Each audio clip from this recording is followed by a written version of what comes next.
Hello ladies and gentlemen, and welcome back to another Neki broadcast. Today we're going to do something completely different. We're going to just present highlights from the game rather than the whole game. I'm playing Luna Mid, and as you can see here, the game is about to start.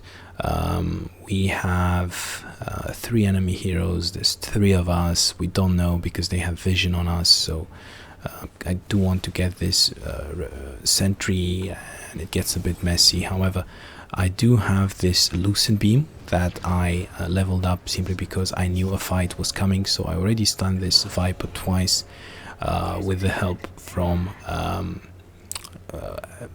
this Weaver. We managed to get the kill, and now Lucent Beam is about to come off cooldown, so we are going to probably get yet another kill, which is this. Yes, it's basically the support. So you saw the power of the Lucent Beam is incredibly a great tool to both stun and deal damage, and is really an underrated tool in laning stage. So my plan versus this Viper, which I mean, it's going to be a very uncomfortable opponent. It's going to be the same as my plan versus any other mid, so I am going to try and use the Lucent Beam to harass, and then prioritize Lucent Beam whenever I level up my abilities, so that Eclipse would be very strong early on. Of course, you have to be careful how you cast Eclipse, because if you cast it next to the creep wave, then you're not going to achieve your full damage potential. You can see this Viper, he's being extremely annoying. Nether-toxin here, and he is not really giving me any break. Nether-toxin followed by poison attack. He's basically using up all his mana, 5 stacks. That is doing tons of damage, so I'm always going to be behind. I'm always going to deal with the pushed creep wave, right? So anyway, he's basically harassing here. As you can see, the creep wave is dead. I'm again tanking quite a lot there, I mean, it's just rinse and repeat. There's really not much I can do versus that. However, I do get my bottle here, and I am going to try and use this bottle to replenish up a bit. So he went bottom rune, I went top rune, and that would be a bit of a break for me. The fact that I managed to get this bottle again, I am getting these. I'm getting, as you can see, I'm getting harassed quite a lot.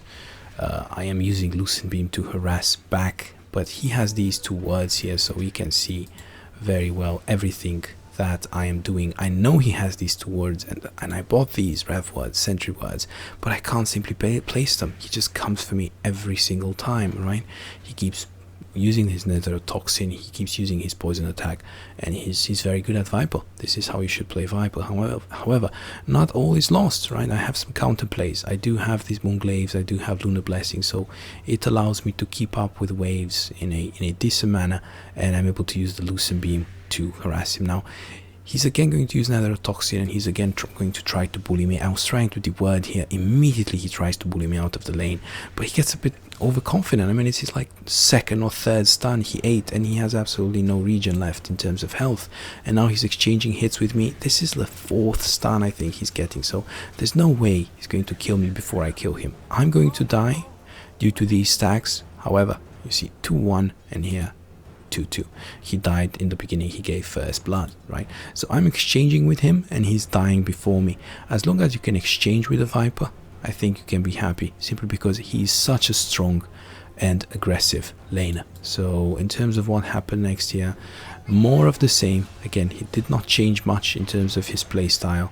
He kept harassing me, and at this point I think, again, look, he's not letting me de-word. As soon as I come here, he's basically throwing his Nether-toxin, right? So it's just incredibly frustrating for me. I can't even de-word. Look, I'm hiding here, and he's going to get the rune, and now, right,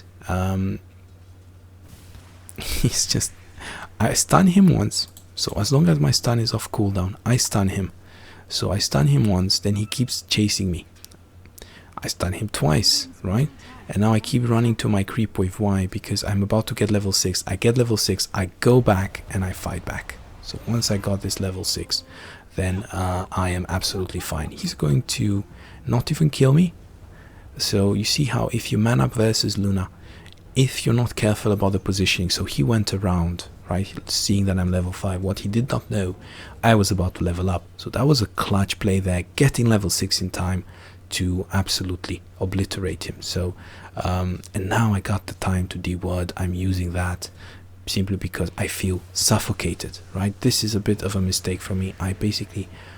I underestimated him and the power of his spells, and I died. That was my bad here. I shouldn't have done this. That was a free kill for him. I should have gone back, regen. I know I was frustrating because of all the vision he had due to his aggressive play, but it was not worth me sacrificing myself for vision, right? Because he just regained the vision, right, as soon as things went back to normal. Now he's going to again come from a side, go for these runes, and try to, again, he ulted here, but immediately I went out of sight, right? I'm not doing anything, I just went out of sight, so he cannot follow up, or it's very difficult for him to follow up. I'm sure he also doesn't know my eclipse cooldown, so it's a bit of mind games there. Again, my range is so short. I place here the sentry, but I can't go down there. Frustration is sky high, but I should be safe. Again, stun him once, stun him twice. Lucent Beam is already at level 4 here, so yeah, it's fine as long as I can keep stunning him and keep replenishing my mana somehow by getting perhaps these runes here, or so getting these runes here, or you know, managing to be lucky and somehow get a proper rune for once. You know, I'm trying to. He's ganking here bottom. I think he ganked. No, he's farming, right? So I'm trying to take advantage to do anything, get some vision, deny some vision, push the lane for once. You see, tower is at full health. My tower is almost like at 3/4. So I'm doing everything I can to fight versus this Viper.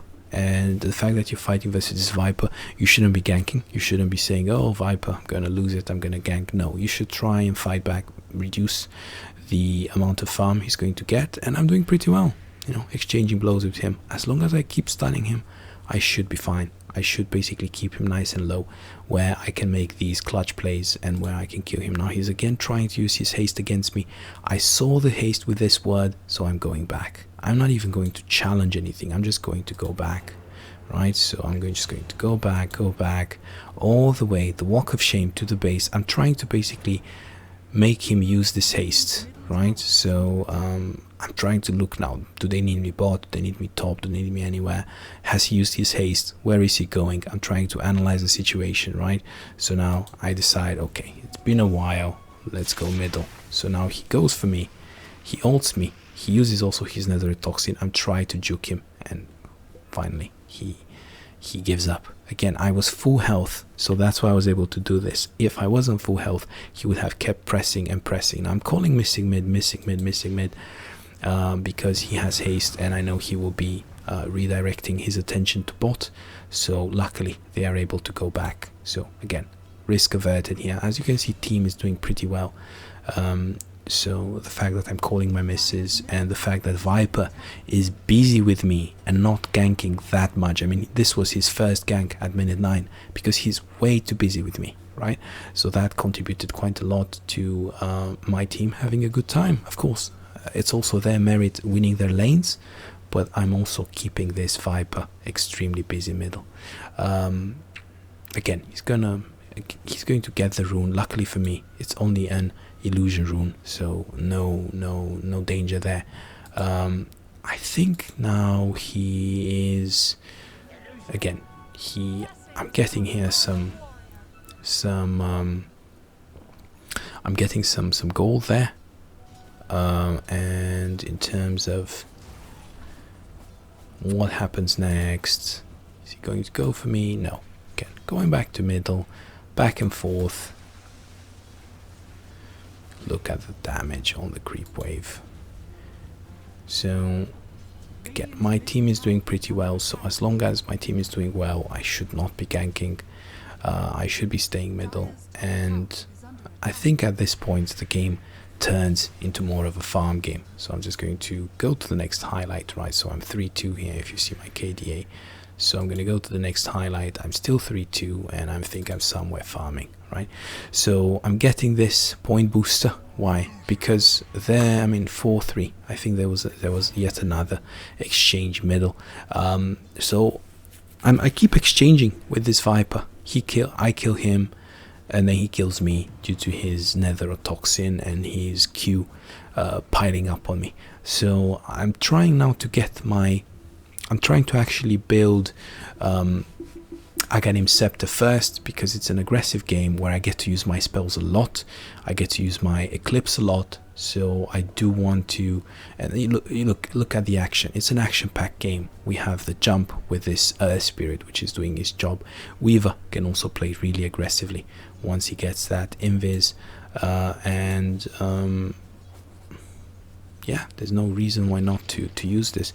Now I see the support alone, and I'm a bit you know, surprised the support is here. So because I see Viper somewhere on the map, TP'd. So anyway, I'm not gonna go for it, but this support is gonna come back here over and over again. Anyway, next highlight. As I said, again, more farming, trying to get this again. You see, I'm quite close to my... Now I realize that, wait, my team is doing quite well, and I'm level 14. I do have a lot of space to farm, and I'm adapting a bit, right? So although I went with point booster first, it gives me hit points and mana. I realized that, wait a minute, I actually do get a lot of space to farm now, right? So I kept up with this Viper. So my team got the chance to pull ahead because they just play their lanes well. So I'm going to adjust a bit, and I'm going to go for Mask of Madness. This would also give me a physical presence. This would also allow me to exchange blows with Viper, because I noticed that Viper was building BKB. So I said, okay, Viper is building BKB.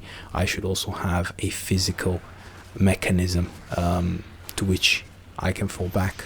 Right, in case he pops that BKB, then what do? I do absolutely nothing. No, at least I can focus on my physical magic damage and assist my team with the physical magic damage. So I adapted a bit. Now we're getting some kills here due to the fact that Bristleback has had a great time in lane, and I think there's a fight brewing here relatively soon. So we have here 3-3. I am also still around versus 3. They jump him, and this is when I get to use my ult. Yes, so it dealt quite a lot of damage. It's still a normal ult. I don't have yet my Aghanim Scepter, so I'm able to get 2 kills by staying back and basically walking forward whenever I see the fight happening. So I'm sitting pretty at 6-3 now. Lots of kills on this Viper, but now I'm starting to help the team. Again, I still don't have my Aghanim Scepter, so I want to get it, because then I can really stay back and simply cast it from afar and just watch the enemies die. It's just incredible, the Aghanim Scepter upgrade. At least this was my thought process. And if I do get jump, I pop my Mask of Madness and I fight until I die, basically. At least I do something really impactful to the team. I mean, within that time when I'm attacking, Mask of Madness allows me to deal enough damage to basically make it worth. I mean, basically make it worth the fact that I went for Aghanim Scepter. I mean, I would still be doing a lot even if this Aghanim Scepter is not contributing much in terms of physical damage. Anyway, 27-11, it's going pretty well. I see there's a lot of movement here. 3 heroes. I didn't know that also the enemy team was there, but I see there's a lot of movement here, and I see they are missing from the map, so they have to be around here somewhere. So we're going as 5. Again, I'm sitting in the back. I'm just about to get my ultimate, and I am going to... Let's see... Are they going to come here? It's 4. They shouldn't be coming here with no creeps around. That would be really silly of them to fight. So I guess I will be transitioning towards pushing middle. And they are thinking about it. Should we take this fight? Should we not take this fight? Again, I'm staying away from the team, a bit back. I don't want to be in the middle of things when the fight starts, and I think we are 5 here. We should have enough to jump. There is the stun to initiate. There is my follow-up stun. I got silence here, and I am... Where am I? Where am I? I'm here, invisibility. I want to get right behind them. I cast my ult here, as you can see. I was trying to basically time it with them being away from the creep wave, with the creep wave dying. Did not quite manage to land it, but I did kill one, and I did cause panic among the enemy team, and they retreated. So I did catch quite a lot of that creep wave. Was not a very good ultimate, but it still contributed to the fight significantly. Now if I go to the next highlight, then we are again pushing mid. We feel comfortable. We are at an advantage. Again, I'm going to the side, stunning here. I have my ultimate on cooldown. However, I can still contribute to this team fight. I don't want to show myself before I see a call. I need to see a call. I see the call. Now I go in. So I even pop here because I don't have my ultimate. So I'm popping my physical damage, and then I'm trying to go back. However, they go for me, right? But at least I got the call. I saw the call. I went in. I used my Mask of Madness, which made me extremely vulnerable. So I got the kill on the call. I can die a happy person, right? 8-4, still sitting pretty.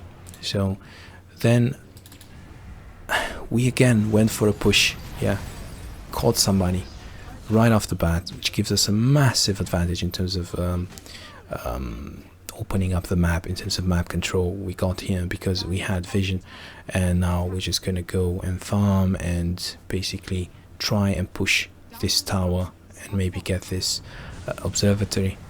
We are even able to catch another one. So yeah, we feel really, really comfortable at this point. So 9-4 and counting, and I believe we're going to have yet another fight relatively soonish.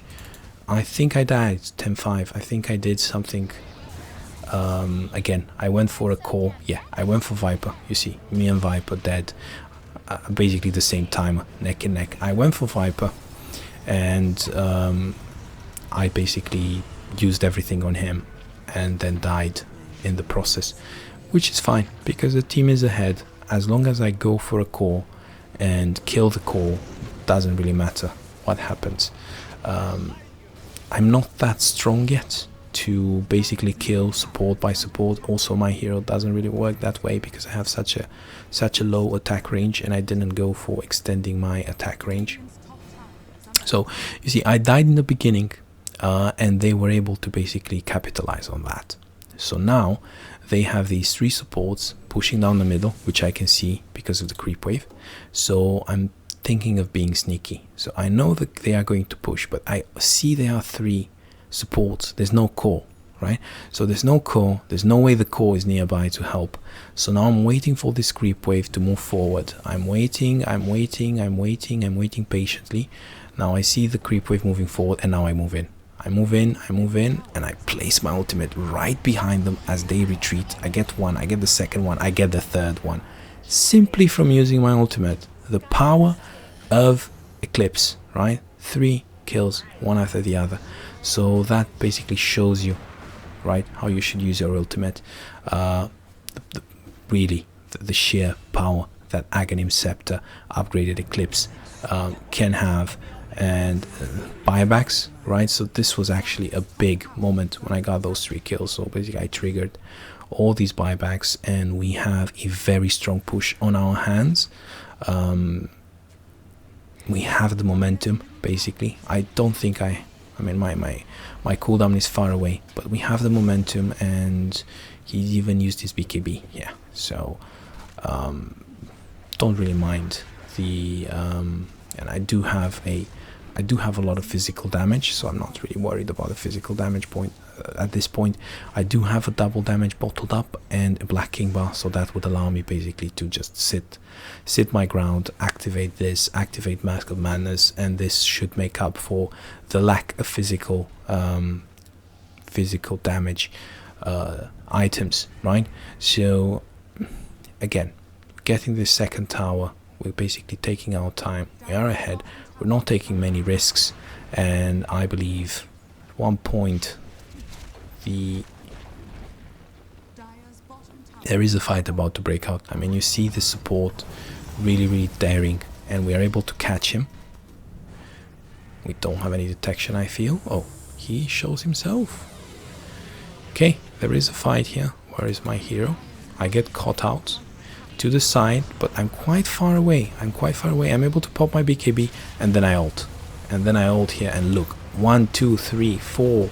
I dealt damage on 4 heroes. And that was massive amounts of damage. So I got cut out to the side, but I was able to survive, get the Black King bar off, and again almost shatter 4 heroes without creeps on their uphill. So that is a very strong position, them sitting pretty on the uphill. But when the ultimate was cast here, then suddenly that changed very significantly. So that was basically the straw that broke the camel's back. So 2 ultimates, one after the other, basically sealing the fights. I was 1 versus 3 before. Now I was basically, I had my team with me, right? That's why I survived the stun in the first place. The team was there to help me. But basically I cast my ultimate on 4 heroes and really dropped them, contributing to them losing their health quite quickly. So Luna mid, GG. I think this is it. I hope you guys liked it. It's much faster, high paced, and I get to comment on actually the most important bits. Let me know if you like these highlights, and I shall see you, ladies and gentlemen, next time.